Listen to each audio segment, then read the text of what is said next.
In case DMK திருப்பி அவங்க ஆட்சியை தொடர்றாங்கன்னா அப்ப ஸ்டாலின் அவர்களை தாண்டி உதயநிதி ஸ்டாலின் வந்து ஒரு லீடர் ஆகிறதுக்கான வாய்ப்பு இருக்கா? உதயநிதி சார் வந்து ஏற்கனவே இந்த நீச்சபங்கம் வேலை செய்யறதுனால தான் சினிமாவில் இருந்தவர் இப்போ வந்தார், மந்திரியாக இருந்தார், ஸ்போர்ட்ஸாக இருந்தார், இப்போ டெப்டி சிஎம் ஆகியிருக்காரு. ஸோ அதுக்கு அப்சல்யூட்டாக வேலை செய்யுது. அதனால தான் நான் சொன்னது, அந்த காலத்திலே நான் சொன்னது, 3 இளைஞர்களுடைய டைமில் தான் இந்த தமிழ்நாடு போகுது. ஒன்று உதய் சார், அடுத்தது வந்து இப்போ எல்லாரும் பேசக்கூடிய விஜய் சார், நான் பேசக்கூடிய ஒருத்தர் வந்து அண்ணாமலைஜி.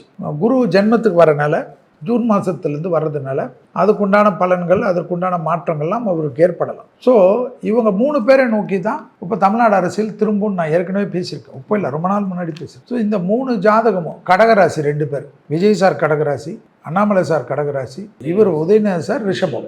ஏன் இந்த ராசிகளை சொல்கிறேன்னா, சந்திரன் ஆட்சி பெற்றது கடகம், சந்திரன் உச்சம் பெற்றது ரிஷபம்.